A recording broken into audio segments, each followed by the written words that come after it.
श्रीगणेशाय नमः। सजयति सिन्दूरोऽद्नो देवो यत्पादपङ्कजस्मरणं वा सर्वनिर्वतमसारासन्नासविघ्नानां या कुन्देन्दुतुषारहारधवलाय शुभ्रवस्त्रामृताय वीणावरदण्डमुण्डितकराय श्वेतपद्मासना या ब्रह्माच्युतशङ्करप्रभृतिभिर्देवैः सदा वन्दिता सामहं पातु सरस्वती भगवती निःशेषजाड्यापः।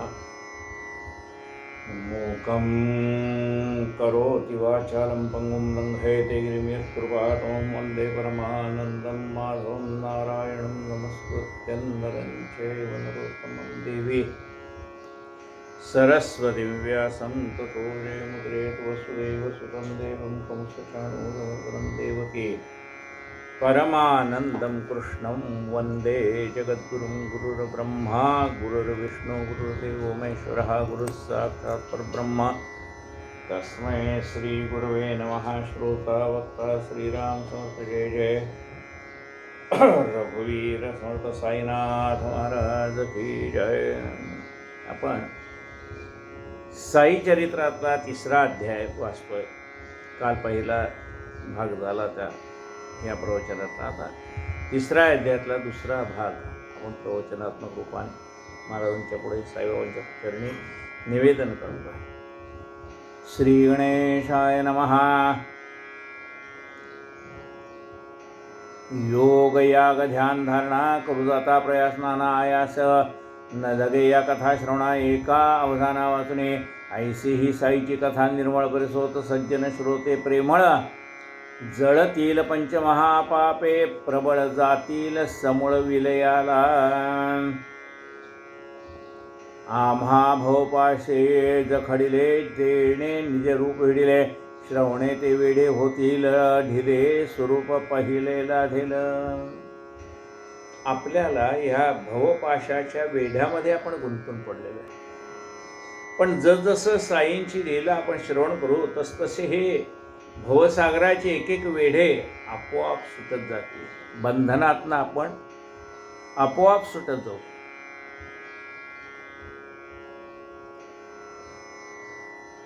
व्हावे कथांचे आमरण स्मरण घडावे तत्वातयांचे नित्य परिशीलना ओ भवद वार्ता शांतवन समाधान जीवाचे वाचता परिसरा भक्तिभावे सहज साईचे ध्यान व्हावे स्वरूप सगुण स्वरूप दिसावे चित्ती ठसावे दृढता येणे घडावी।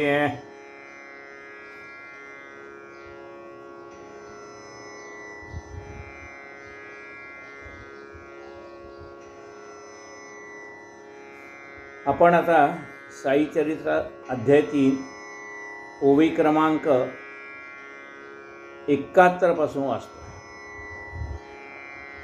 17वी ओवी पाहूया। असो ये अर्थी आणि वचन बोलले बाबा करीतो श्रवणा अहो जी आपण श्रोते सज्जन आदरे सावधान दीजिए। सन 1916 साली चाकरी सरकारी पुरी झाली। यथायोग्य पेन्शन वसली वारी आली शिर्डीची। दादासाहेब हे दाभोळकर म्हणजे हेमाडपंत ते सांगतात, ज्यांनी कथा लिहिली ते सांगतात की 1916 साली मी जी नोकरी करत होतो सरकारी नोकरी, ती नोकरी पूर्ण झाली, पेन्शन बसली आणि मनामध्ये विचार आला बाबांच्या दर्शनाला जावं।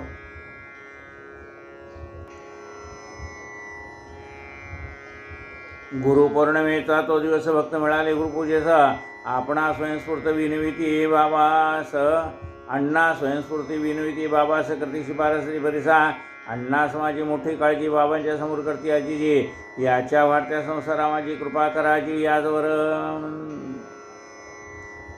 गुरुपौर्णिमेचा दिवस होता, बाबांचं मी दर्शन घेत होतो। अण्णासाहेब चिंचणीकरांना माझी खूप काळजी। ते बाबांना म्हणाले बाबा याचा वाढता प्रपंच आहे, म्हणजे प्रपंच ज्या वेळेला लहान असतो त्यावेळेला आपली जी आवक आहे त्याच्यामध्ये आपलं व्यवस्थित चाललेलं असतं, पण प्रपंच जसजसा वाढत जातो आणि आवक जर मर्यादित असेल तर मग प्रपंचामध्ये थोडा ताण पडायला सुरुवात होते, आर्थिक ताण पडतो। म्हणून ते म्हणतात की बाबा आता यांना ज्या वेळेला पगार येत होता त्यावेळेला पूर्ण येत होता, आता काय झालंय, पेन्शन आहे, पेन्शनमध्ये चालवायचं आहे. पगार किती आणि पेन्शन किती, पेन्शन मध्ये आता हा प्रपंच चालवायचा आहे. तेव्हा बाबा यांच्यावर आपली कृपा राहू द्यात. यांच्या वाढत्या संसारा माझी कृपा जे कृपा कराजी यादोरा लावा की याच तुझी नोकरी ही पेन्शन काय पडेल पुरी. अण्णासाहेबांची चिंता निवारी ऐसे करी काही का. बाबा त्यांचं पेन्शनमध्ये काय होईल. त्यापेक्षा तुम्ही असं करा, तुम्ही कृपा करा, म्हणजे नाही एखादी आणखीन चांगली नोकरी लागेल, म्हणजे तो नवीन नोकरीचा येणारा पगार आणि पेन्शन यामध्ये त्यांचा प्रपंच व्यवस्थित चालेल. पण आपली कृपा जर असेल तर यांना चांगली नोकरी पण लागेल.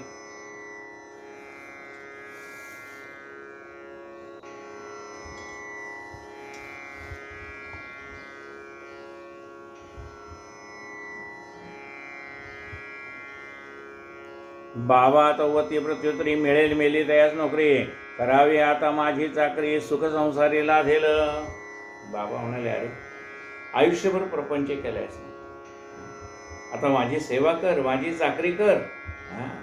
नोकऱ्या काय, नोकऱ्या अनेक मिळतील, पण सेवेची संधी फार क्वचित लोकांना मिळते.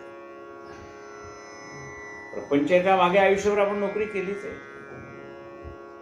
आता राहिलेल्या आयुष्यात बाबांची सेवा करायची, पण बाबांची सेवा करायची संधी सुद्धा पूर्व प्रार्थनानुसार मिळते. सगळ्यालाच मिळते असं नाही. सगळ्यांना त्याची उपरती होत नाही की चला आता बाबा आपलं पेन्शनर झालो, आता आपण राहिलेलं आयुष्य बाबांच्या सेवेत काढू, आपल्या गजानन महाराजांच्या सेवेत काढू,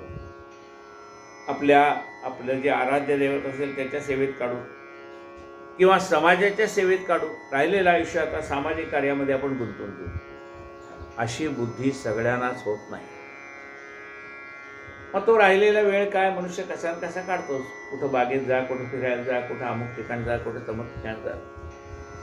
पण ते म्हणाले, अशा नोकरीच्या मागे लागण्यापेक्षा बाबा म्हणतो माझी चाकरी कर. सद्गुरूची सेवा कधीही वाया जात नाही. मिळेल मिळे तयाशी नोकरी करावी आता माझी चाकरी सुख संसारी लाधेल. संसारात सुख पाहिजे ना, मग माझी सेवा कर. आपला संसार सुखाचा व्हावा असा वाटतो ना, मग आपल्या हातनं काहीतरी बाबांची सेवा घडली पाहिजे का नाही. ताटे याची वरली सदा यावत जीवन रीती कदा भावे मत प्रवता सर्वदा हरतीला पदा तयाच्या. अरे याचं ताट कायम भरलेलं राहील, म्हणजे याला प्रपंचात काहीही कमी पडणार नाही. परमात्मा काय म्हणतो, योगक्षेमम वहाम्यहम सर्वधर्मान परित्यज्य मामेकम शरणव्रज. अरे सर्व सोडून मला शरण ये, मी तुझा उद्धार करीन, असं परमात्मा म्हणतो. तेव्हा आपण आपल्या गुरुला, आपलं गुरु म्हणजे कोण, परमात्माच आहे. गुरु परमात्मा परेषु ऐसा ज्याचा दृढ विश्वासू. गुरु परमात्मा परेषु ऐसा ज्याचा दृढ विश्वासू. देव तया घरी संचला, त्याच्या घरी देव आहे. गुरु परमात्मा परेषु असा ज्याचा विश्वास आहे, अशी ज्याची दृढ श्रद्धा आहे. ऐसा ज्याचा दृढ विश्वास, त्याच्या अंतःकरणामध्ये सद्गुरूचा वास आहे, त्याच्या अंतःकरणामध्ये परमात्म्याचा वास आहे. ताटे भरले सदा यावत जीवन रीती कदा भावे मत्परवता सर्वदा हरतीला पदा तयाच्या.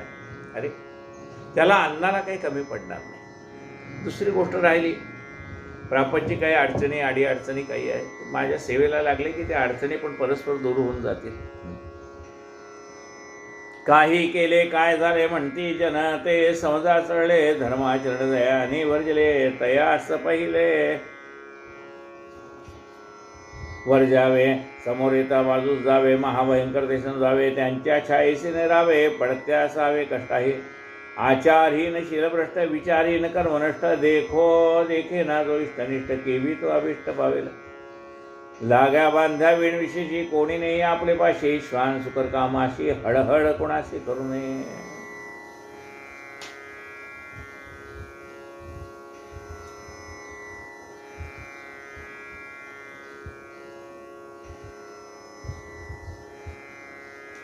ज्याने धर्माचरणाचा त्याग केलेला आहे अशापासून माणसाने 4 पावलं लांब राहावं.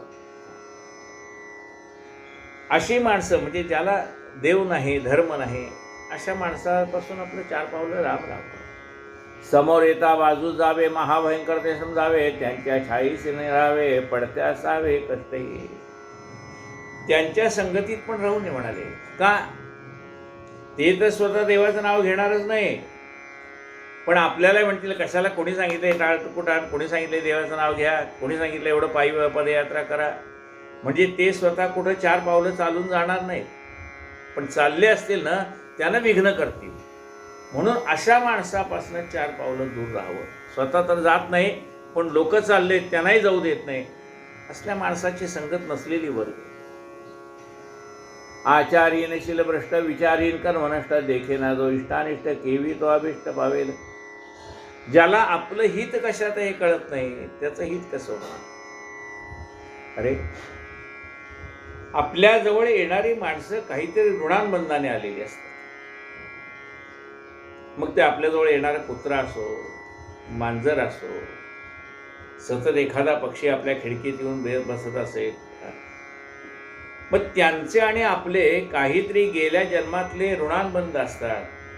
मग त्याला हडहड करून हाकलून देऊ नये. अरे काहीतरी कोण कोणाजवळ जात आहे? ऋणानुबंधाशिवाय कोणी कोणाजवळ जात नाही. ऋणानुबंधाच्या इथून पडल्या गाठी. एकमेकाचे ऋणानुबंध जमलेले तीच माणसं एकत्र राहतात, बाकी आपोआप लांब जातात. त्यांना लांब जा म्हणून सुद्धा सांगावं लागत नाही. आणि ज्याचा ऋणानुबंध जमलेला आहे त्याचं रक्ताचं नातं नसलं तरी सुद्धा जन्मोजन्मीच्या गाठी पडल्यात, अशी माणसं एकत्र येतात. लाग्या बांध्या वेण विशेषी, कोणी नाही आपले पाशी, श्वान सुकर काय माशी, हडहड कुणाशी करू नये. त्याचा आपला काहीतरी ऋणानुबंध असतो, ते येतात. जीव, इतर जीव जे आहे ते आपल्याजवळ येतात, त्यांचा आपला काही ऋणानुबंध असतो. त्याच्याशी हिडीस पिडीस असं वागू नये. इथून पुढे भक्तिभावा करावी याने माझी सेवा, करुणा येईल देवादिदेवा, अक्षय ठेवा लादेल. यापुढे या हेमाड पंतांनी माझी सेवा करावी. त्यांनी माझी सेवा केली की भगवंताची त्याच्यावर कृपा होईल. बाबा काय म्हणतात पहा, येथून पुढे भक्तिभावा करावी याने माझी सेवा, करुणा येईल देवादिदेवा, अक्षय ठेवा लागेल. याने जर माझी म्हणजे आपण जर आपल्या गुरुची सेवा केली तर तो देवादिदेव परमात्मा आपल्यावर प्रसन्न होतो, त्याची कृपा होते आपल्यावरती. मग ही पूजा करावी कैसी, मी कोण कैसा, जाणावा भोरवसी, साईचा तो देह विनाशी, ब्रह्म अविनाशी सुपूज्य.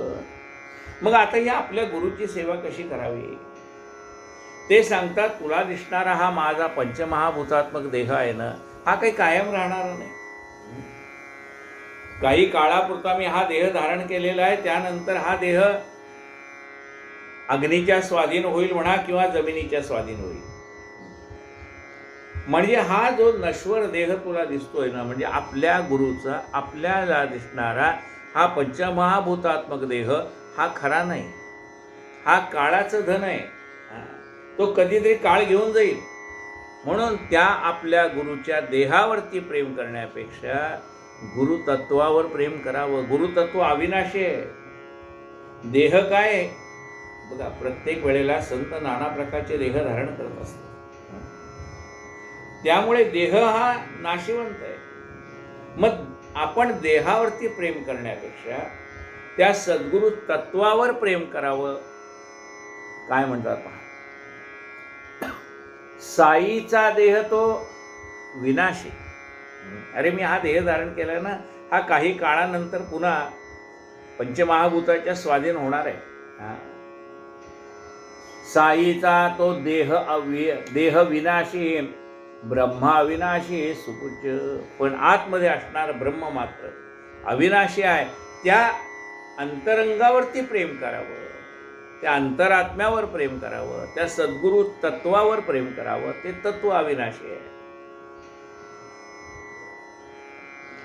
मी तो अष्टधा प्रकृती रूपाने भरलो आहे चौबाजूने, हे अर्जुना भगवंताने गीता व्याख्याने सांगितले. परमेश्वर म्हणतो की मी अष्टधा प्रकृतीने सर्वत्र भरलेला आहे. अष्टधा प्रकृती कोणती आहे? 8 तत्वांनी मी सर्वत्र भरलेलो आहे. 8 तत्व कुठली आहे?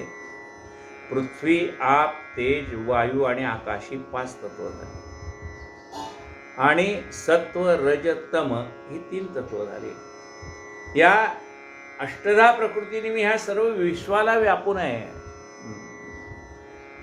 मी तो अष्टधा प्रकृतीने भरलो आहे चौबाजूने, हेच अर्जुनासे भगवंताने गीता व्याख्याने सांगितले. हे सगळं तत्वज्ञान श्रीकृष्णाने अर्जुनाला गीतेच्या निमित्ताने सांगितलं. यावन्नरूपां गीता व्याख्याने निवेदिले, यावन्नामरूपाकृते स्थावर जंगमात्मक हे जगती, मीची नटलो अष्टधा प्रकृती, ही एक चमत्कृती माझीच. मीच यक्षा, तुला जेवढं काही दिसतंय ना, मीच अनंत रूपे अनंत वेशे देखीला मी त्यासे बाप रखुमा देवीवर खूण बांधली काही. हा अनंत रूपाने नटलेला परमात्मा आपल्याला गुरुकृपेने पाहता येतो. ओम प्रणव हा माझा वाचक, वाच्य तत्वाचा मीची एक, विश्वाकार वस्तू अनेक, त्यातही मी एक भरलेला. शब्दामध्ये मला जाणायचं झालं, अक्षरामध्ये माझं स्वरूप काय आहे असं जाणायचं झालं तर ओम, या ओम मध्ये मी आहे. ओंकार स्वरूप,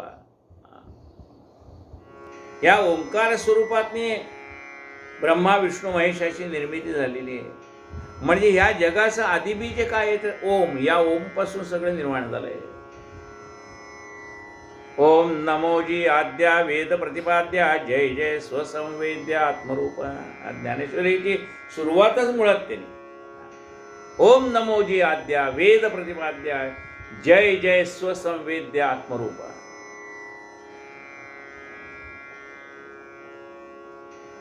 ओम प्रणव हा माझा वाचक, वाच्य तयाचा मीची एक.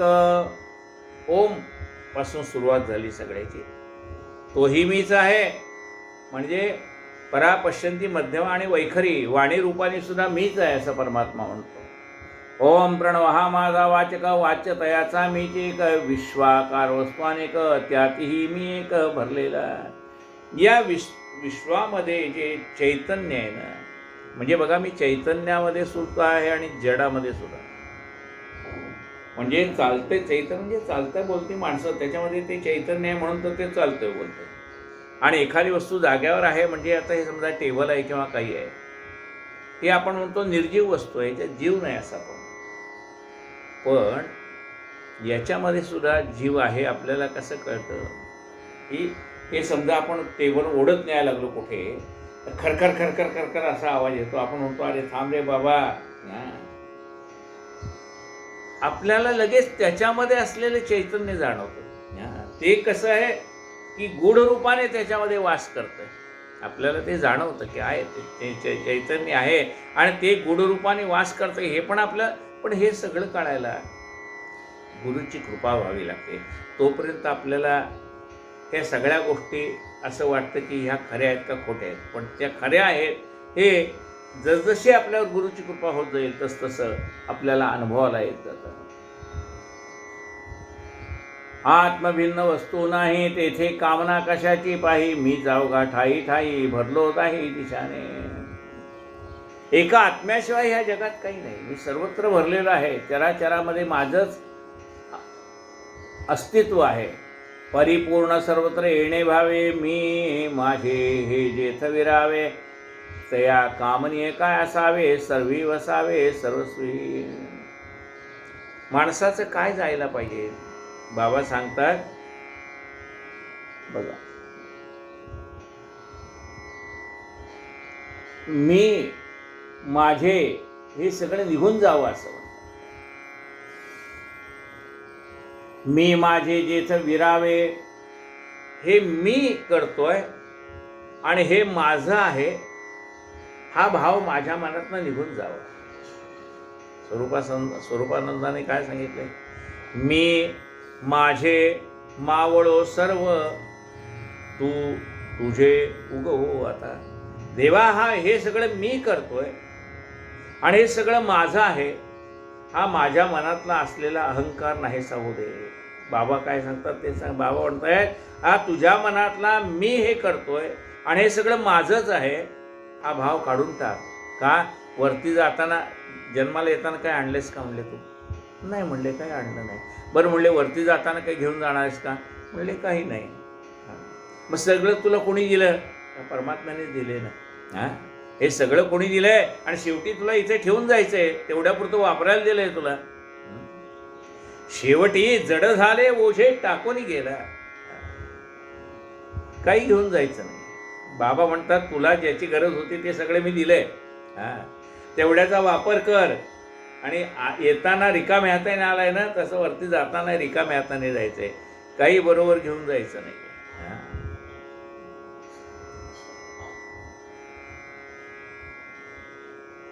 जसं आपण हॉटेलमध्ये जातो, सगळ्या वस्तूंचा वापर करतो आणि सगळ्या वस्तूंचा आपण वापर केल्यानंतर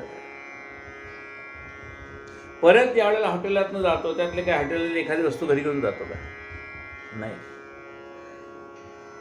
इथे काही काळापुरतं आपलं वास्तव्य आहे, नंतर आपण हात हलवतच गेलोय, हात हलवतच परत जायचं, कारण सगळे तिथं उपलब्ध आहे. जन्म 2 दिवसाची वस्ती कुठेतरी करावी. जन्म ही काही 2 दिवसाची वस्ती कुठेतरी करावी.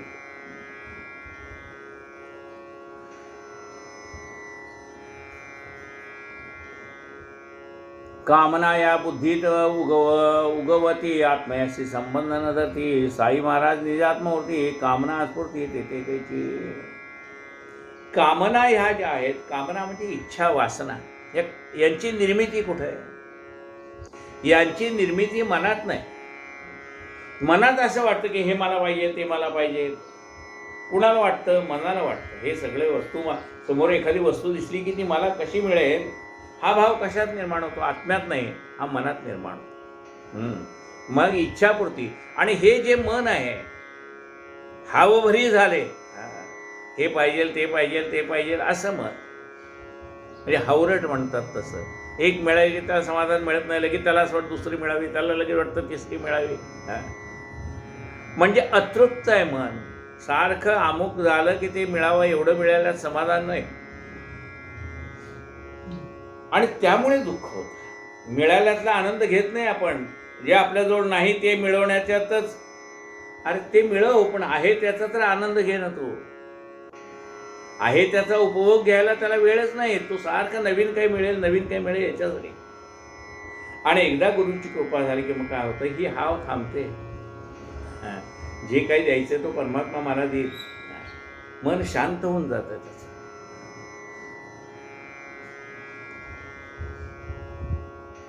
मग तो म्हणतो पुरे पुरे पुरे, आता बस देवा आता भरपूर दिले.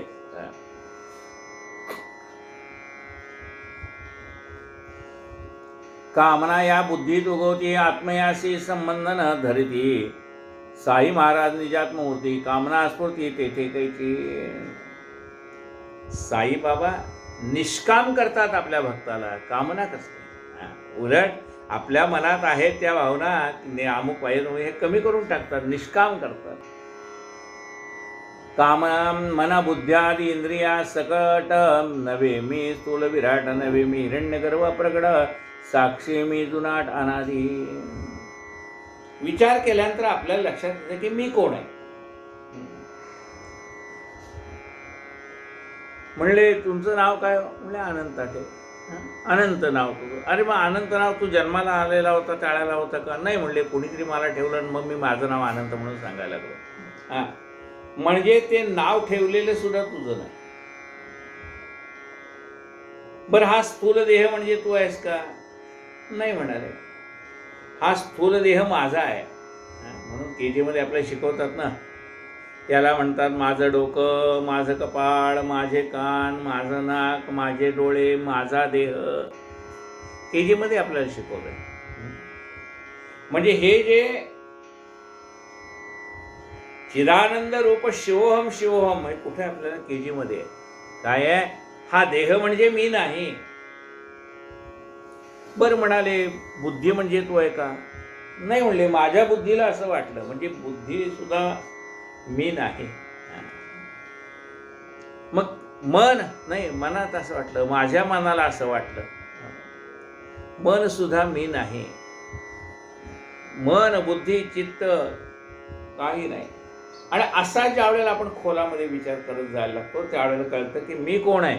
चिदानंद रूप शिवोहम शिवोहम. सच्चित आनंद हे माझं मूळ स्वरूप आहे हे आपल्याला कळायला लागतं. बाबा म्हणतात तू अभ्यास कर म्हणजे कळेल. मन बुद्ध्यादी इंद्रिया सकट नव्हे मी स्थूळ विराट नव्हे मी हिरण्यगर्भ प्रकट साक्षी मी जुनाट अनादि एवं इंद्रिय गुण इंद्रिया परता नाही मज विषय तत्परता नाही मज वीण ठावरिता करता करविता मी नव्हे. मन बुद्ध्यादी इंद्रिया गण अवघा जड ही तेथे ओळखणा तेथेच विरक्ती प्रकटे जाण सारीला पण सारीला वर्ण ज्ञानाचे. आवरण निघालं पाहिजे. ज्ञान आहेच पण त्याच्यावरती आवरण आलेलं आहे, ते आवरण काढतात सद्गुरू. काय झालं तर एकाला खूप तहान लागलेली, त्या विहिरीच्या काठी गेला आणि बघतो तर त्या विहिरीवर सगळं हिरवं असं काहीतरी पसरलेलं त्याला वाटलं. त्याला म्हटलं काय पाणी गढूळ झाले का? नाही म्हणले. काठीने ते बाजूला केलं तर आत पाणी स्वच्छ होतं. म्हणले त्याच्यावरती आवरण आलेलं आहे, त्यावर आवरण तेवढं बाजूला केलं की आतलं निखळ पाणी पाहायला मिळतं. तसंच सद्गुरू काय करतात, आपल्या बुद्धीवरती जी पडलेली झापड आहे ती बाजूला करतात आणि बुद्धी तीव्र करतात.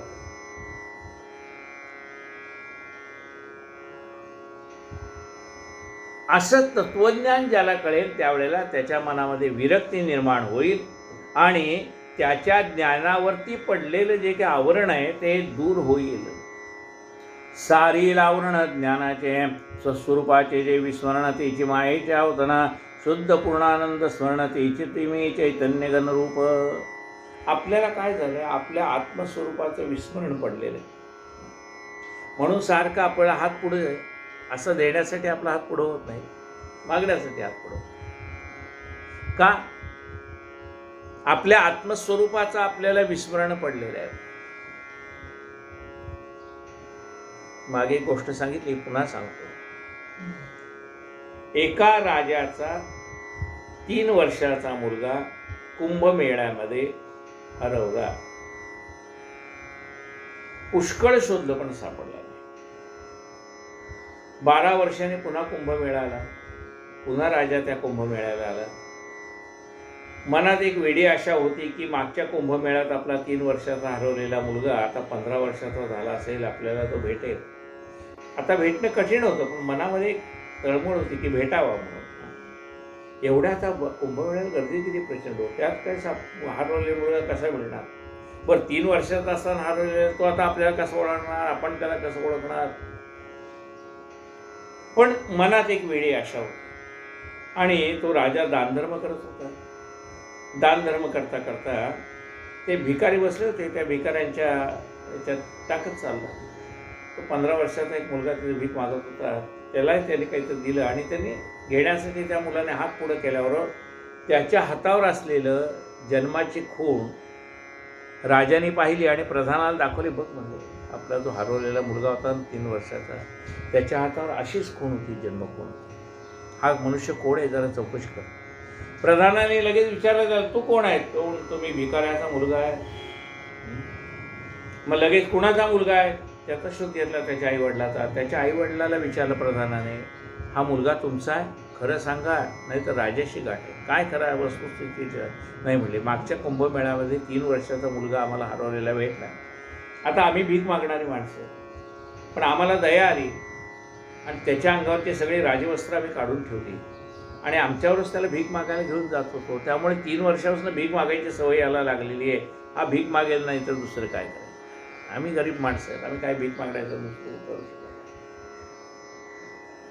आता राजपुत्राला हे माहीत नाही की आपण राजपुत्र आहे, पण आता त्याला कळलं. राजाने सांगितलं, अरे विचार तुझ्या वडिलाला, म्हणजे तुझ्या भिकाऱ्याला म्हणतोस ना माझे आई वडील आहेत, त्यांना विचार तू कोण आहेस. मग त्याने सांगितलं, नाही अरे बाळ तू आमचा मुलगा नाहीस. मग तू कोण आहेस? तू राजपुत्र आहेस. आणि आता त्या राजपुत्राला त्याला लहानपणीचे फोटो दाखवले, त्याच्या हातावरची खून त्याला दाखवली, आहे बघ आहे ना, हो. आणि मग त्याला लहानपणीच्या काही गोष्टी आठवायला लागल्या. आता ज्या राजपुत्राला आपण राजपुत्र आहो असं 12 वर्ष विस्मरण झालं, कारण ते भिकाऱ्याच्या सान्निध्यात वाढल्यामुळे आपण भिकारीच वाटायला लागलो. आणि ज्यावेळेला त्याला खरं आपल्या आत्मस्वरूपाची जाण झाली की मी राजपुत्र आहे, आता दुसऱ्या दिवशीपासून हा भीक मागेल का? हो, नाही मागणार. दुसऱ्या दिवशीपासून दानधर्म करायला लागेल. तसं आपल्याला आपण या परमात्म्याचे पुत्र आहोत याचं विस्मरण झालंय. आपण सांगतो मी अमुक अमुका यांचा मुलगा आहे, त्यांचा मुलगा आहे, त्यांचा मुलगा आहे. मग आपल्याला आपल्या आत्मस्वरूपाचं पडलेलं विस्मरण गुरुकृपेने आपल्याला ते प्राप्त होतं. स्वस्वरूपाचे जे विस्मरण तेची मायेचे अवतरणा, शुद्ध पूर्णानंद स्मरण तोची मी चैतन्य घनस्वरूप. आत्मस्वरूप म्हणजे काय? चैतन्य घनस्वरूप, चिदानंद रूप हे त्याचं स्वरूप आहे. त्या मजकडे फिरवणे वृत्ती तीच सेवा ही समज भक्ती, चिदानंद मी होता प्रतिरी शुद्ध स्थिती ते ज्ञान. असा हा चिदानंद स्वरूप असणारा मी, साईबाबा म्हणतात, त्या माझ्या स्वरूपाची जाणीव माझ्या भक्ताला झाली पाहिजे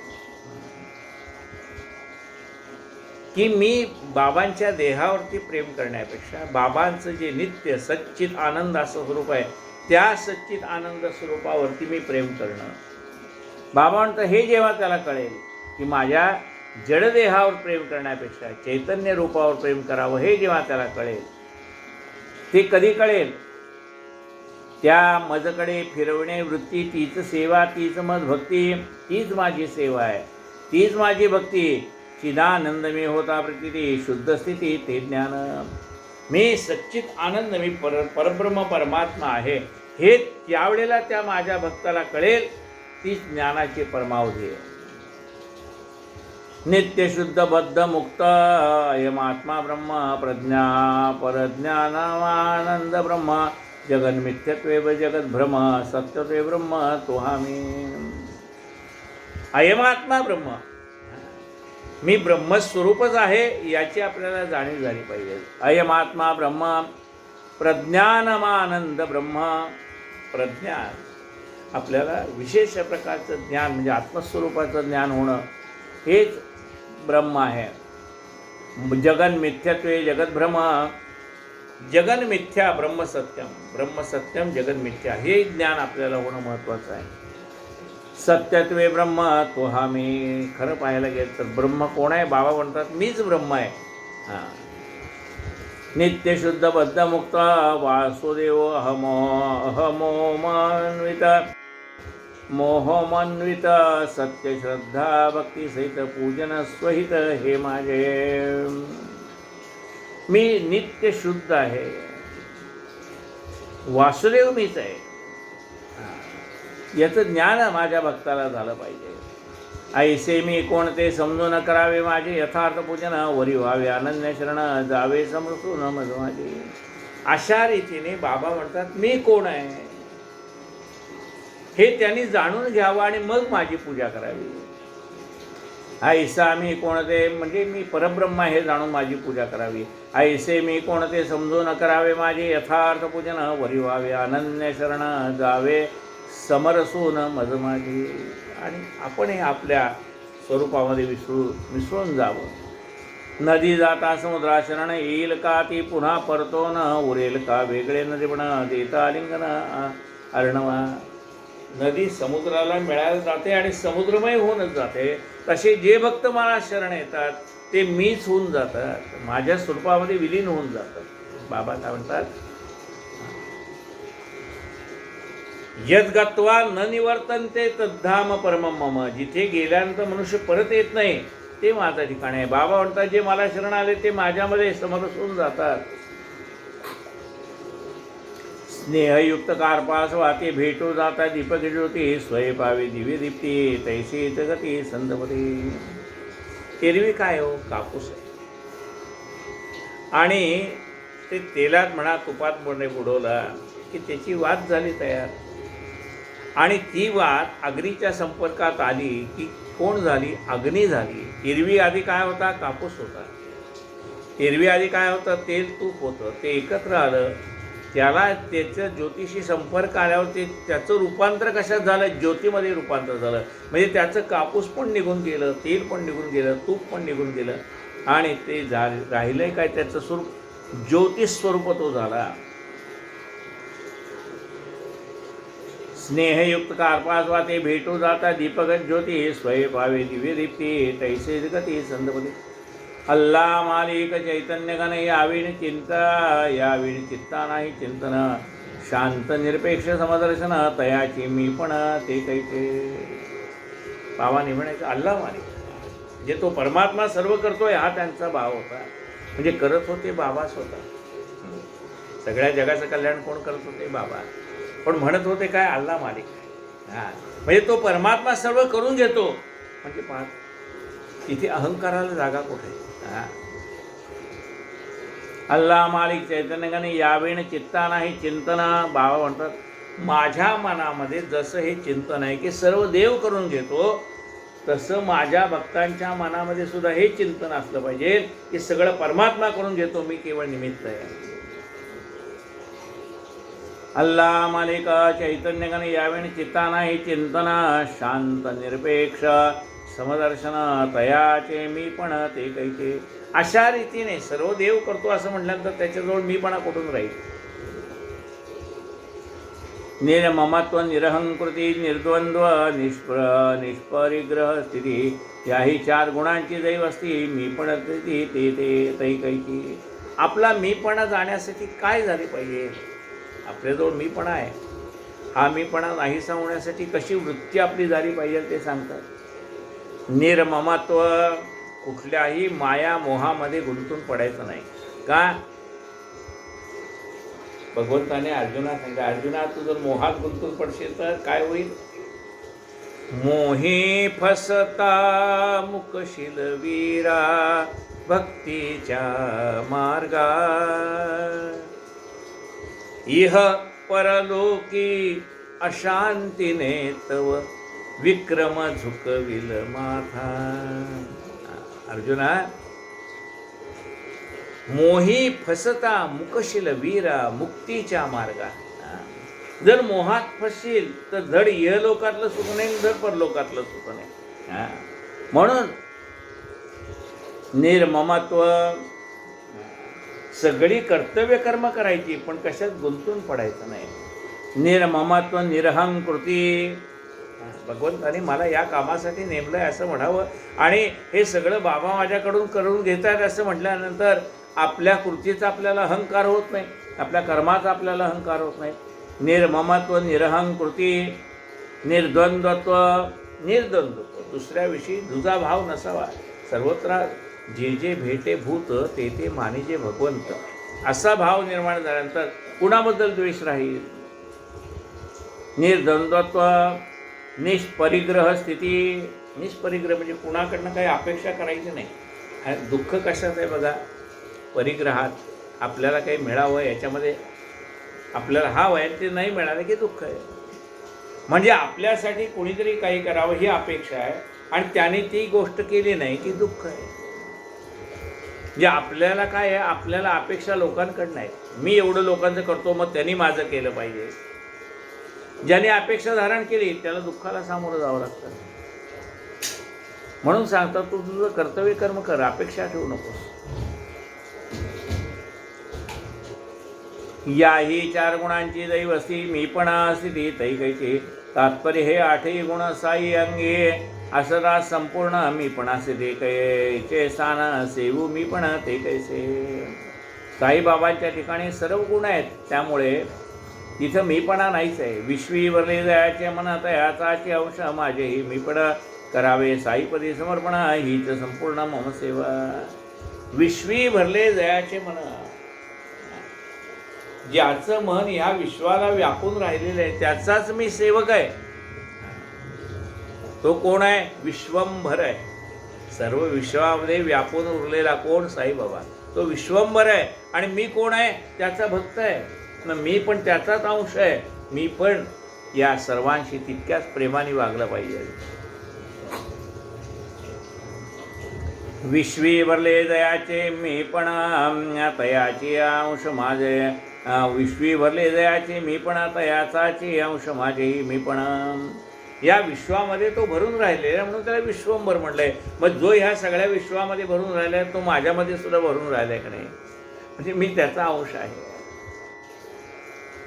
माझी सेवा माझे भजन आनंद म्हणे मदशी शरण, तो होय मद्रूप जाण भगवंत वचन भागवते. जो माझे भजन करतो, जो मला आनंद शरण येतो, भगवंत म्हणतात भागवतामध्ये, तो मद्रूप होऊन जातो, माझ्याच रूपाचा होऊन जातो. कीटकेसही भ्रमर ध्यानात येणे तिला ते भ्रमरपणा शिष्यही करता निज गुरु भजन, निज गुरु समान तो होय. एका कीटकाला ठेवलेलं आहे एका डब्यामध्ये, तो सारखं भुंग्याकडे पाहतो. आता भुंगा येऊन आपल्याला कधी दंश करेल असा त्या विचारा होता होता होता त्याला पंख फुटतात. आधी पंख नसतात त्याला, ते पण त्या कीटकाला त्या भुंग्याकडे पाहता पाहता पंख फुटतात आणि तो उडून जातो, भ्रमर स्वरूप होऊन जातो. म्हणून ते असं म्हणतात की कीटकासही भ्रमर ध्यान, कीटकाला जेव्हा त्या भ्रमराचं ध्यान होतं ना त्यावेळेला तो भ्रमर स्वरूप होऊन जातो. तसं ज्याला गुरुचं ध्यान आहे तो गुरुस्वरूप होऊन जातो. समान शब्दीचे वेगळेपणा तेही नसा आहे गुरु एक क्षण, गुरुत्व नव्हे शिष्याविण शिष्यत्वाभिन्न गुरुपण. गुरु केव्हा शिष्य असेल तर गुरु, शिष्य आणि गुरु. पण बघा गुरुमध्ये आणि इतर मध्ये काय फरक आहे. गुरुला उपमा देता येत नाही. कशाची उपमा देता येत नाही, परिसाची उपमा गुरुला देता येत नाही. कारण परिस जरी लोखंडाचं सोनं करत असलं तरी त्याला परिस करत नाही. परिस काय करतं, मोठेपण आहे परिसाकडे. लोखंडाचं सोनं करण्या इतकं महत्त्व त्या परिसाच्या जवळ आहे. म्हणजे परिस कोणत्याही लोखंडाला लावलं तर त्याचं सोनं करेल, पण तो त्याला परिस करणार नाही. पण सद्गुरू तसं नाही आहे. आपणासारखे करती तात्काळ नाही काळ वेळ तया लागे. जे भक्त गुरुला शरण गेलेले त्यांना ते आपल्या इतकाच अधिकारी बनवतात. कीटकासे भ्रमर ध्यान तेणे तिला रे, भ्रमरपणे शिष्यही करता निज गुरु भजन, निज गुरु समान तो होय. समान शब्दीचे वेगळेपणा तेही नसा हे गुरु एक क्षण, गुरुत्व नव्हे शिष्याविण शिष्यत्वाभिन्न गुरुपण. असो पूजा दयाची आज्ञा पिली ती मी कोणही व्याख्या केली, पुष्टी करणार्थ गोष्ट आठवली योगाशाली ती कथो. पूजा कोणाची करायची तर बाबांची करायची आहे. आणि बाबा कसे आहेत या स्वरूपाचं वर्णन झालं आहे. चिदानंद रूप शिवम शिव, असे ते सच्चित स्वरूप आनंद स्वरूप परमात्मा आहे. मूळ देहावरती न जाता चैतन्य रूपी त्या गुरुतत्वावर आपण प्रेम करावं असं सांगितलेलं आहे. शिर्डी झाला एक रोहिला, तोही बाबांचे गुणासे मोहिला, तेथेचे बहुत दिन राहिला प्रेमे वाहिला बाबाचे. एक रोहिला होता, तो बाबांच्या दर्शनाला आला आणि बाबांच्या दर्शनानंतर बाबाची एवढी ओढ लागली की तो शिर्डीतच राहिला. शरीर पुष्ट जैसा हेला स्वैरवरती न जुमानी, कोणाला फक्त कपनी पाय गोळ गंगाला, एकची राय येऊन राहिला मशिदीत. मोठा असा अडदांड शरीर होतं त्याचं, अंगावर कपनी होती आणि तो बाबांच्या इकडे मशिदीत येऊन राहिला. दिवस असोवा निशी मशिदीशी वाचावडीशी, कलमे पडे उंच स्वरीशी अति आवेशी स्वच्छंद. दिवस असो रात्र असो तो त्या कोरणातली कलम पढायचा, मुजोर जोरात वाचायचा. महाराज शांतीचा पुतळा या ग्रामलोक फार कंटाळला, मध्यरात्रही त्याचा टळकळा अडथळा सकाळा झोपेत. रात्रीही त्याचं आरडाओरडा चालूच राहायचा. बाबा शांत होते पण लोकांना त्याच्या त्या आवाजाचा कंटाळा यायला लागला, रोहिल्याच्या आवाजाचा कंटाळा यायला लागला. दिवसा खपावे उन्हात अनाथ शेतात अथवा रानावनात, रात्री झोप नाही निवांत लोक नितांत कदरले. नसेल होत बाबांचा ताप, नसेल होत बाबांना ताप, लोकांचे तो मोठे पाप नाही रात्री सुखाची झोप, आला संताप रोहिल्याचा. हा एक वेळ बाबा सगळ्यांचं सहन करणार आहेत म्हणून एक बाबांना सहन होत असेल, पण माणसं म्हणतात आम्ही दिवसभर काम करून येतो, रात्री सुद्धा याचा आरडाओरडा चालूच असतो. इकडे आड तिकडे वीर धरावा कोठेवरी तो धीर रात्रंजनी किरकिर मोठी फिकीर त्या पडली. बरं बाबांना काही बोलावं तरी पंचायत. बरं त्या रोहिलेला आपण परस्पर काही बोलायला जावं तरी बाबांना राग येईल. काय करावं. रोहिला आधीच माथे फिरू वरी बाबांचा बळकट जिरू होता त्याहून अनावरू मग तो थोरू झाला. चढेल आणि ताठ झाला लोकावरी तोंड टाकू लागला. निस्सिम बेफाम उरफाटला गावही पेला त्यावर. अत्यंत मायाळू साई माऊली शरणागताशी पाठीस गाली म्हणून गावीची मंडळी काकुळची आली बाबासी. परी बाबां लक्ष देते ग्रामस्थांशी इथं उलट वजती नका सतावू रोहिल्याप्रती तो मजा ती प्रिय वाटे. उलट बाबाच बाकीच्यांना सांगायचे अरे नका रे त्याच्या नादी लागू तो मला आवडतोय. या रोहिल्याची बाईल घरगुशी नांदून घटे त्यापाशी यावरी टाक टोकेची मजवाशी चुकून त्याची देवीशी. नाही रांडेला पडद पोशी लाज लज्जा लावली विशी. हा कोणी बाहेर घातलाय ती जशी बलात्काराशी घरघुसे. ओरडू थांबे तेची संधीशी रूपाय रांड बुद्धी तो ओरड आता ती पळी त्रिशुद्धी सौख समृद्धी मदतेने. जावे न कोणी त्याच्या वाटे तो ओरडू द्यावा मुक्त कंठे तया विड मज रात्र न कंठे सौख्य वाटे त्याचे. याची ही ओरड येणेपरी आहे मज बहुत हितकारी आहे सहा रोहिला परोपकारी बहुसुखकारी मज लागे. ओरडू द्या यासी यथेष्ट त्यातीचे आहे माझे इष्ट. नाहीतरी ते रोहिली दृष्ट येईल कष्ट मज लागे. स्वयेची मग जरी थकेला आपोआप स्वस्त राहील कार्य वाग तुमचा साधेल मजही न बाजेल ती रांड. आईसे म्हणता महाराजा खुंटला मग तेथे इलाज. बाबांच्या मनी नाही गजबज काय होतं काय कामाते.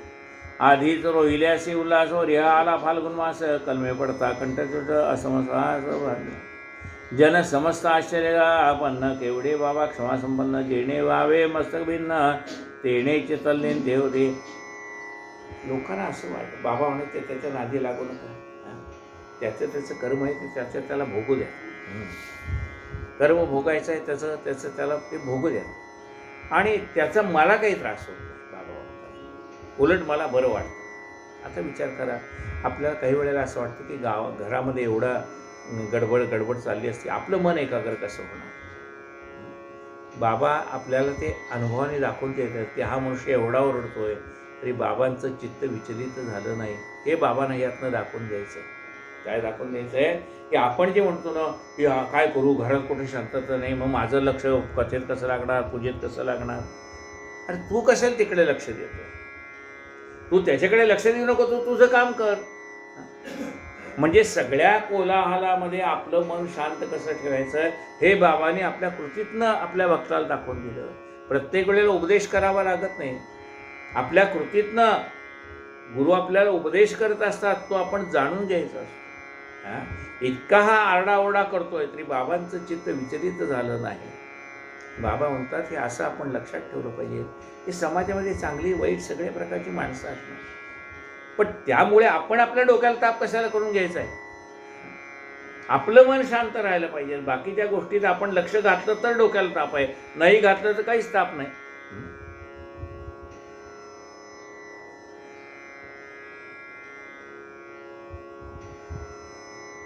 जन समताश्चर्य संपन्न तेवढे बाबा क्षमा संपन्न. जेणे व्हावे मस्तक भिन्न तेणेचे तल्लीन ते होते. काय भयंकर ती ओरड घशाच कैसे नव्हे कोरड. बाबांची जरी एकची ओरड नका दरडा होत याला.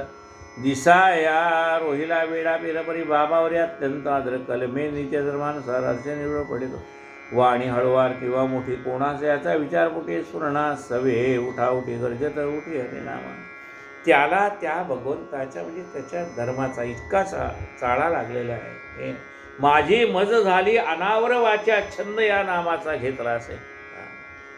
एकदा का त्या भगवंताच्या नामाची स्मरणाची एवढी गोडी लागली की ती इतकं होतं की त्याला आपोआप त्याच्या मुखातनं देवाचं नाव बाहेर यायला लागतं. त्याला नाव घ्यावं लागत नाही ते आपोआप बाहेर येतं. माझी मज झाली अनावर वाचा. संत तुकाराम महाराजांचा अभंग आहे. काय म्हणतात. माझी मज झाली अनावर वाचा छंद या नामाचा घेतला असेल. त्या माझ्या वाणीला एवढा छंद लागलाय देवाच्या नावाचा की मला वेगळं देवाचं नाव घ्यावं लागत नाही. आता आपोआप देवाचं नाव मुखातनं बाहेर पडत आहे. वाणी हळूवार किंवा मोठी कोणास याचा विचार पोटी सुरणा असावी उठाउठी गरजत उठी हरिनाम निसर्ग दत्त घरघर स्वर अल्लाह अकबर नाम गजर कलमे पडे आनंद निर्भर नित्य निरंतर रोहिला. बरं, एखाद्याचा ही जी वाणी आहे ना, निसर्गदत्त वाणी भगवंताने दिली. कुणाचा आवाज खर्जातला असतो, कुणाचा कोमल असतो, कुणाचा कसा असतो. म्हणजे प्रत्येकाच्या आवाजाची एक ढब वेगळी आहे. एखाद्याचा आवाजच तसा कर्कश असतो, त्याला आपण काय करणार. जयासी हरिनामाचा कंटाळा बाबा भीते तयाच्या विटाळा म्हणते उगा कारोहिल्याला पिटाळा भजन चाळा तया जया ते. अरे म्हणाले, तो त्याच्या देवाचं नाव घेतो ना, त्याला घेऊ द्या ना, तुम्ही कशाला अडथळा करता. मदभक्ता यत्र गायंती तत्र तिष्ठामि नारद. भगवंत काय म्हणतो, ज्या ठिकाणी माझं नामस्मरण चाललेलं आहे, नामसंकीर्तन चाललंय, तिथे मी उभा आहे.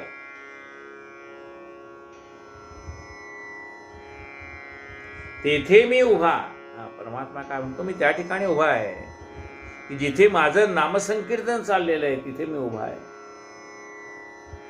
तेथे मी उन्निद्र स्थिती का सत्य कराय भगवदुक्ती ऐसी प्रतीती दाविली. हे भगवंताचं वचन खरं करण्यासाठी बाबांनी लीला केलेली आहे. ओले कोरडे मागून खाई नात्री उपाशी राही तया रोहिल्याची कैची वाईल कोठून जाईल बाबापाशी. रोहिला कपल्लक दिडकी ज्वारी कैचे लग्न कैची नारी बाबा बाळ ब्रह्मचारी कथा ही सारी माहीत. जरी बाबा म्हणत असेल त्याची बायको येईल, मग माझ्याकडे तक्रार करेल, मग मला त्या दोघांच्या भांडणात पडावं लागेल, असं जरी बाबा व्यवहारिक दृष्टी म्हणत असले तरी बाबा मुळात ब्रह्मचारी. त्यामुळे बाबाकडे ती बाई कशाला येईल. आणि त्याची तक्रार समजा घेऊन येईल तर त्याचं तर लग्न कुठं झालेलं आहे. तोही भगवंताच्या नामावर बाईल म्हणजे माया, त्या मायेत पडायला नको आहे म्हणून तो भगवंताच्या नामस्मरणामध्ये रंगून गेलेला आहे. रोहिला कफल्लक दिडकी ज्वारी कैचे लग्न कैची नारी बाबा बाळ ब्रह्मचारी कथा ही सारी माईक. करीना का कंठशोष बाबाशी कलम्यांचा संतोष ऐकत राहतील हरनिश निद्रा ते विषय यापुढे. रात्री सुद्धा बाबांना झोप यायची नाही. ते त्याचं चाललेला स्वर बाबांच्या कानामध्ये पडायचे. या निद्रा सर्व भूतानाम तस्याम जागृती संयमे. ज्या ठिकाणी लोक झोपलेले असतात त्या ठिकाणी सज्जन माणसं जागे असतात. लोक झोपलेले म्हणजे आपल्याला असं वाटतं आपण रात्री झोपलेलो असतो त्यावेळेला ते लोक जागे असतात. तसं नाही. या निशा सर्वभूतानाम तस्याम जागृती संयमी. म्हणजे ज्या ठिकाणी लोक झोपलेले असतात, लोक कुठं झोपलेले आहेत, आपला आत्मोद्धार करण्याच्या बाबतीत लोक झोपलेली आहेत आणि त्या ठिकाणी ती माणसं जागे आहेत म्हणजे आपल्या आत्मोद्धारासाठी ते धडपड करतायत. या निशा सर्वभूतानाम तस्याम जागृती संयमी. त्या ठिकाणी संयमी मनुष्य जागा असतो, त्याला आपल्या हिताची तळमळ असते, त्यामुळे आपलं हित कसं होईल याचा तो विचार करत असतो. कोठे कलम्याची प्रबोधवाणी कोठे ग्रामस्थांची पोकळगाराणी तयासी आणावया ठिकाणी बतावणी बाबांची. हाच्या अभिप्राय येणे रीती बाबाने सगळा लावली प्रतिती रोहिल्याची आवडी मध्यंतरी नामी प्रीती रयाते. अरे त्याला नामाचं प्रेम आहे ना, म्हणून मला तो आवडतो. दृश्य द्रष्टा आणि दर्शन अवघीची दया चैतन्यगण तो असो ब्राह्मण वा पठाण समसमान दोघी. दृश्य द्रष्टा आणि दर्शन हे सगळे एकच आहे म्हणाले. हे दिसणारं दृश्य आहे, समोरची बिल्डिंग दिसते म्हणा, काय पाहणार आहे. आणि हाही चैतन्य रूप आहे, तेही चैतन्य रूपच आहे, कारण चराचरामध्ये ते चैतन्य भरलेलं आहे. त्यामुळे वस्तू पाहणारा आणि दृष्टी याच्यामध्ये काही फरक नाही, ते सगळं एकच आहे, चैतन्य रूपच आहे. म्हणजे समोर असणारी वस्तू तीही चैतन्य रूप आहे. ती वस्तू पाहणारा म्हणजे ती दृष्टी ती भगवंतांनीच दिलेली आहे आणि हा पाहणारा तोही चैतन्य रूप आहे. म्हणून वेगळं काही नाही आहे. दृश्यद्रष्टा आणि दर्शन, दृश्यद्रष्टा आणि दर्शन अवघेची दया चैतन्य घन तो असो ब्राह्मण वा पठाण समसमान दोघी. आपल्याला काय दिसतंय, हा ब्राह्मण आहे, हा वैश्य आहे, हा क्षत्रिय, हा शूद्र आहे, असं आपल्याला जरी वेगवेगळं दिसत असलं, हा अमुक धर्माचा आहे, तो अमुक धर्माचा आहे, पण ज्ञानी माणसाला त्याच्यातलं चैतन्य दिसत असतं, त्याला बाकीचे वर करणे असणारे देह दिसत नाही. काय भुल्लास वरलिया रंगा, उसडोंगा परी रसनो हे डोंगा, काय भुल्लास वरलिया रंगा, असं चोखा मेळाचे महाराज जे म्हणताय ते हे आहे. वरच्या रंगाला फोडू नका, त्याच्यातला अंतरंग आहे ते पहा. असो तो असो ब्राह्मण वा पठाण समसमान दोघेही. एकदा माध्यान्य आरती झाली, मंडळी स्वस्थानी जावा परतले. बाबांच्या मुखावाटेची निघाली मधुर वचनावली ती ऐका. कुठेही असा काही करा, एवढे पूर्ण सदैव स्मरा, की तुमच्या इत्यंभूत कृतीच्या खबरा मध निरंतरा लागती. एकदा माध्यान्ह आरती झाली आणि लोक आपापल्या घरी जायला निघाले. तेव्हा बाबाने त्याला सांगितलं, एक गोष्ट लक्षात ठेवा. काय म्हणाले बाबा? कुठेही असा काहीही करा, एवढे पूर्ण सदैव स्मरा, की तुमच्या इत्यंभूत कृतीच्या खबरा माझं निरंतरा लागते. तुम्ही कुठे असा, काहीही करा, तुम्ही काय करताय हे सगळं मला कळतं, असं बाबा म्हणतात. आता आपल्याला असं वाटेल आपण आपल्या घरात बसलो, कसं कळेल त्या बाबांना आपण काय करतोय ते, असं आपल्या सामान्य माणसाला वाटण्याची शक्यता आहे. एक पाठशाळा होती, त्या पाठशाळेमध्ये 12 वर्ष मुलांनी शिक्षण घेतलं आणि आता परीक्षा घेऊन त्यांना घरी सोडायचं. म्हणून काय केलं की प्रत्येकाला एक एक सफरचंद दिलं आणि सांगितलं की तुम्ही अशा ठिकाणी उभारून खा की जिथं तुम्हाला कोणी पाहणार नाही. सगळी मुलं गेली, सगळ्यांनी एक मुलगा सोडून सगळी मुलं गेली, सगळ्यांनी सफरचंद खाल्लं. एका मुलाच्या हातातलं सफरचंद तसंच होतं. आणि मग गुरुने विचारलं, का रे बाळा, या सगळ्या मुलांनी सफरचंद खाल्ली, तू का नाही खाल्लं? तुला अशी एखादी जागा नाही का सापडली की जिथं तुला कोणी पाहत नाही? नाही म्हणले, ही मुलं जिथे जिथे गेली ना तिथे तिथे मी जाऊन पाहिलं. म्हणजे काही मुलांनी झाडाच्या आड लपून खाल्लं, काही लोकांनी दरवाजाच्या आड लपून खाल्लं, कोणी दरवाजा बंद करून खाल्लं, कोणी डोक्यावरनं उपरणं घेऊन म्हणा पांघरूण घेऊन खाल्लं. असं वेगवेगळ्या लोकांनी वेगवेगळ्या ठिकाणी खाल्लं. मग तू का नाही खाल्लं? ते म्हणले, गुरुजी तुम्ही मला काय शिकवत होता की सर्वत्र परमात्मा भरलेला आहे आणि तो आपल्याकडे पाहत असतो. हे तुम्ही शिकवलं की नाही मला? आणि त्यामुळे मी कुठेही गेलो तर मला तुमचं वाक्य आठवायचं की देव माझ्याकडे पाहतोय, तर तो चैतन्य रूपाने भरलेला आहे सर्वत्र. हृदये तिष्ठती अर्जुन. अर्जुनाला भगवंताने सांगितलंय मी कुठं आहे? तुझ्या हृदयात आहे. तसं सद्गुरू म्हणतात, अरे मी तुमच्या हृदयातच आहे. तुमच्या मनात निर्माण होणारा प्रत्येक चांगला किंवा वाईट संकल्प तुम्हाला लगेच कळतो बरं का. तुमच्या मनात एखादी गोष्ट झाली ना, चला आपण एक वस्तू खाऊयात, लगेच मला कळते.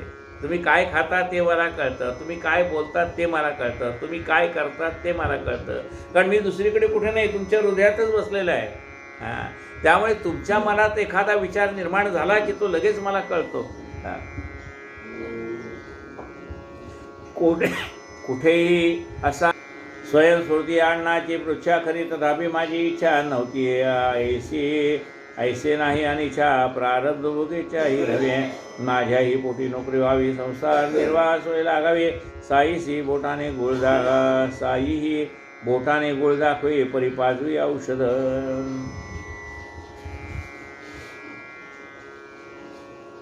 अण्णांनी विचारलं बाबांना की याला काहीतरी याचा प्रपंच चालेल, असे एखादी नोकरी विक्री लागू द्यात. हे अण्णांनी विचारलं तसं माझ्याही मनात होतंच की म्हणाले, मला एखादी नोकरी मिळावी असं वाटत होतं. पण ज्याप्रमाणे आई काय करते, औषध असतं ना ते वरती गोड असतं आणि आत कडू असतं. तसं बाबाने सांगितलं की साई ही बोटाने गुळ दाखवी, परी पाजवी औषध. बोटाने गुळ दाखवतात की गुळ खा आणि औषध दिलंय त्यासाठी आपली तब्येत चांगली राहावी. आधी गुळ खाल्लं मग वरती औषध घेतलं तर ती गुळाची गोडी तोंडात असल्यामुळे कडू औषध असलं तरी ते पोटात जातं. ते औषध वा गुळाचे आशे पिऊनी झालो भाग्यवशे. नोकरी ही अकल्पित लागली कासे, द्रव्याभिलाषे स्वीकारली. आणि बाबांचं म्हणणं खरं झालं, नोकरी पण लागली अनायासे आणि ती मी द्रव्याच्या अभिलाषेने स्वीकारली. मुंबई सरकारचे चीफ सेक्रेटरी कैलासवासी मीड हे कलेक्टर असताना या लेखकांचा शिरस्तेदार व मराठी शिक्षक होत पुढे 1921 साली पेन्शन गॅस हा अकाउंट जनरलच्या ऑफिसात जात असताना वाटेत मीडी याची अकल्पित गाठ पडून त्यांच्या आग्रहावरून पेन्शन घेतल्यानंतर 5 वर्षांनी एका स्पेशल कामावर 6 महिने सेक्रेटरीमध्ये नोकरी पत्करली होती. 6 महिन्यासाठी त्यांना सेक्रेटरीमध्ये नोकरी लागली. गूळ झाला तरी शेवट खाता खाता येणार वीट, बाबांच्या उपदेश मधाची ओढ दाखवता ओखड चोखट वाटले.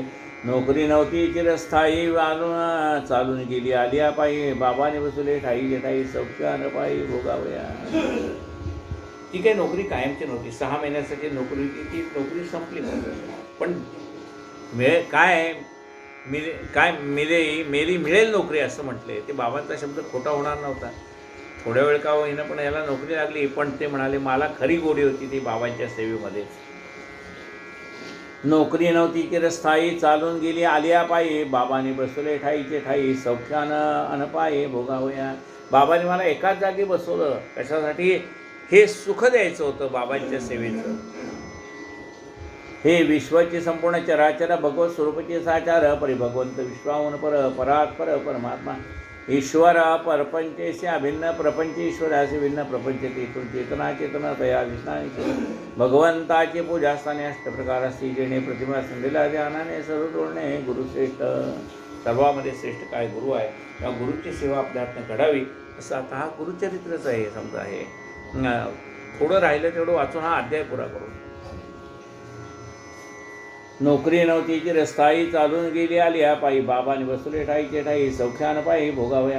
हे विश्वसंपूर्ण चराचर भगवत स्वरूपचे साचार, परिभगवंत विश्वाहून परात्पर परमात्मा ईश्वर प्रपंचेसे अभिन्न प्रपंच ईश्वरेशी भिन्न प्रपंच तेथून चेतना चेतना तया ईश्वर भगवंताची पूजा असताना अष्टप्रकारच्या असती जाणे प्रतिमा सुंदला ध्यानाने सर्वातोने गुरुश्रेष्ठ. कृष्ण स्वयंपूर्ण ब्रह्मतोही धरी सांदीपनी किरण म्हणे करता गुरु सुवर्ण. मी नारायण संतुष्टे मज होणे मज सद्गुरु स्तवन आवडे की सद्गुणायसे सद्गुरूचे वरिष्ठवणा महिमान घन तयाचे गुरुभजना. जो पाठ मोरा तो एक आभागे पापी करा, भोगी जन्म मरण एरधारा करी मातेरा स्वार्थाचा मागुती जन्म मागुती मरण हे तो लागले नित्यव्रण. म्हणून करूया कथा श्रवण निजोद्धारण संपादो.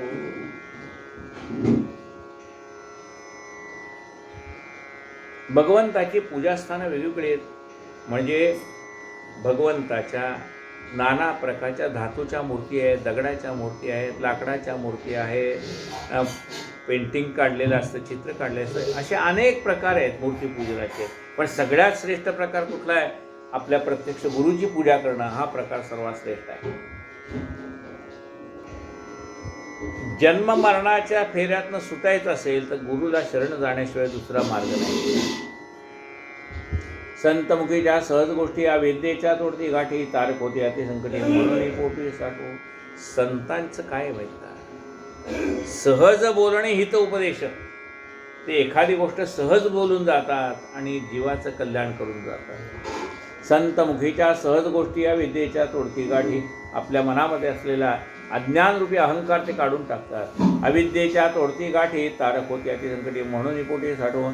नकळे कैसा येईल वेळ घालून देतील कैसा मेळ हा अल्ला मियाचा सर्व खेळ भक्त प्रेमळ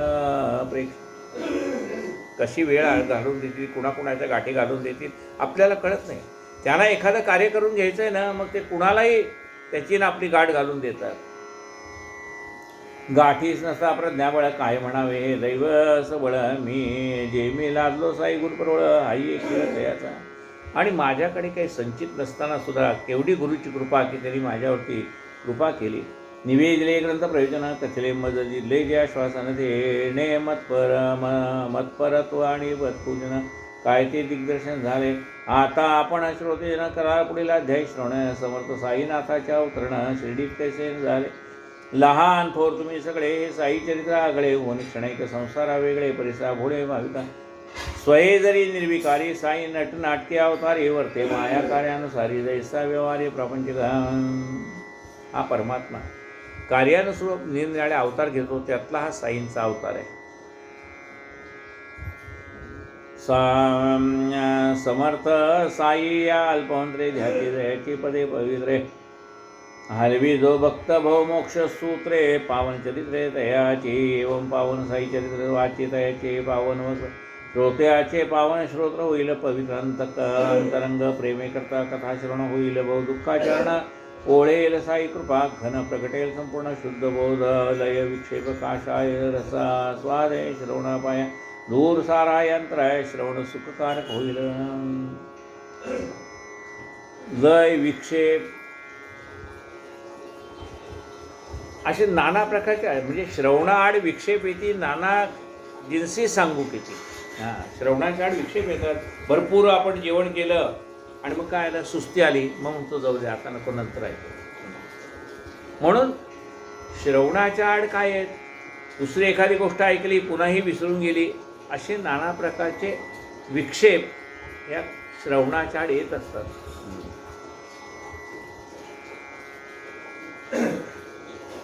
एखादी गोष्ट आवडली की तिकडेच लक्ष जातं. न लगे व्रत उद्यापन, न लगे उपवास, शरीर शोषण, न लगे तीर्थयात्रा, पर्यटन, चरित्र श्रवण हे कबरे.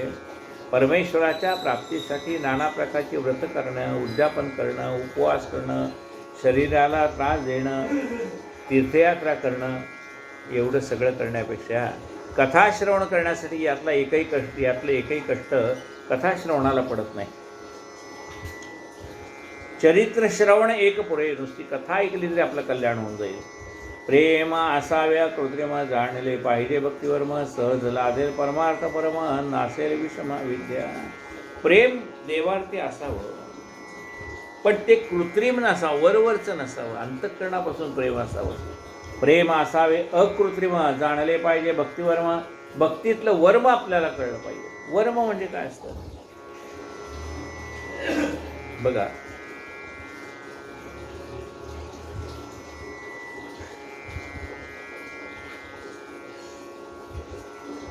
अश्विनी देव हे देवाचे वैद्य. तेव्हा शेषनागाला काही समजा व्याधी झाली की तो तिकडे यायचा आणि मग त्याला काही औषध द्यायचे. त्यांचा जो असिस्टंट होता तो औषधं गोळा बेरीज करून त्यांना द्यायचा. म्हणजे पूर्वीच्या काळी वाटण होतं, कुटण होतं, त्याच्याप्रमाणे द्यायचं, काढा करून द्यायचे. आणि एके दिवशी वैद्यराज बाहेर गेले होते. शेषराज आले, त्यांच्या पोटात दुखत होतं म्हणून त्यांनी सांगितलं औषध द्या. ते म्हणले आता नाही आहेत वैद्य. मग हा काय असिस्टंट काय म्हणतो, अहो ते काय, ते तुम्हाला जे नेहमी औषध देतात ते मला माहिती आहे, मी देतो. काय त्याने ते औषध तयार केलं, दिलं त्याला. वैद्य म्हणायचे माझ्यासमोरच घेत जा. त्याप्रमाणे वैद्यांच्या समोर ते शेषराज घ्यायचे, त्याप्रमाणे त्यांनी घेतलं, पण त्यांना काही बरं वाटलं नाही. पुढच्या वेळेला आले ते वैद्यांना सांगितलं, त्यांनी मला औषध दिलं पण बरं वाटत नाही. मग कंपाऊंडर म्हणाला, अहो तुम्ही जे सांगितलं तसंच औषध मी देतो आहे आणि त्याप्रमाणे औषध देता देता मी प्रयत्न केला, पण का नाही त्यांना उपयोगी आलं. मग वैद्य म्हणाले, अरे मी जे औषध देतो आता बघ कसं देतो आहे ते. हां, आणि मग त्यांनी शेषाला सांगितलं तू डोळे बंद कर, आणि ते औषध दिलं. शेषाने औषध घेतल्यावर त्या शेषाला बरं वाटलं. हां, मग त्याला सांगितलं मी औषध कसं देत होतो, त्याला डोळे बंद करायला सांगत होतो, मग औषध देत होतो. आणि त्याची डोळी जर त्याची दृष्टी औषधावर पडली तर ते विषमय होतं आहे, आणि विषमय झालेलं औषध त्याला काय कामाला येणार आहे. म्हणून मी त्याला आधी सांगायचे त्याची विषदृष्टी त्या औषधावर पडू नये, म्हणून मी त्याला सांगितलं आधी तू डोळे बंद करून घे आणि मग औषध दे. हे वर्म होतं, तसं त्या भक्तीतलं वर्म कळलं पाहिजे.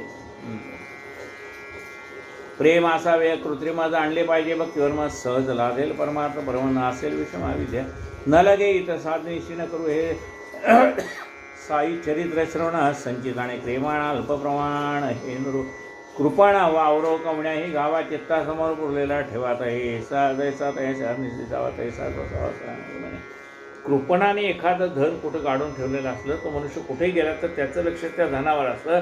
तसं आपण प्रपंचाचं कुठलंही काम करताना आपलं लक्ष साई चरणी असायला पाहिजे. हां, देह प्रपंचाचा दास सुखे करू काम.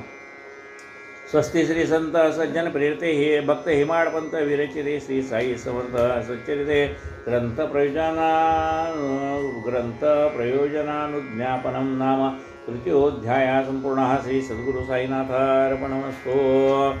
कायेन वाचा मनसेन्द्रियर्वा बुद्ध्यात्मना वा प्रकृती स्वभाव करोमि यद्यं सकलं परस्मै नारायणायति समर्पयामि। अच्युतं केशवं रामनारायणं कृष्णदामोदरं वासुदेवं हरि श्रीधरं माधवं गोपिकावल्लभं जानकीनायकं रामचन्द्रं भजे। हरे राम राम राम हरे हरे, हरे हरे कृष्ण कृष्ण कृष्ण हरे हरे। साईनाथ भगवान की जय। आरती आरती साई बाबा सौख्यदातार जीवा चरणार जातवी द्यावा रासा विसावा भक्ता विसावा। आरती साई बाबा जाडूनी आनंद स्वस्वरूपी राहे दंग मुमुक्षु जन दावी नज डोळा श्रीरंग डोळा श्रीरंग। आरती साई बाबा जया मनी जैसा भाव तया तैसा अनुभव गावीसी दया घना ऐसी तुझी ही माव तुझी ही माव। आरती साई बाबा तुमचे नाम ध्याता हरे संस्कृती व्यथा आगाध तव करणी मार्ग दाविसी अनाथा दाविसी अनाथा। आरती साई बाबा कलियुगी अवतार ब्रह्मण सगुण साचार अवतीर्ण झालासे स्वामी दत्त दिगंबर दत्त दिगंबर। आरती साई बाबा आठा दिसा गुरुवारी भक्त करी तिवारी प्रभू पद पाहावया भव भय निवारी भय निवारी। आरती साई बाबा माझा निज द्रव्य ठेवा तव चरण रज सेवा मागणे आता तुम्हा देवाधिदेवा देवाधिदेवा।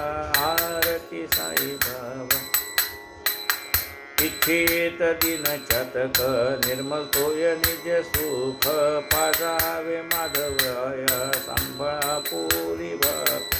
आपुरी भाक।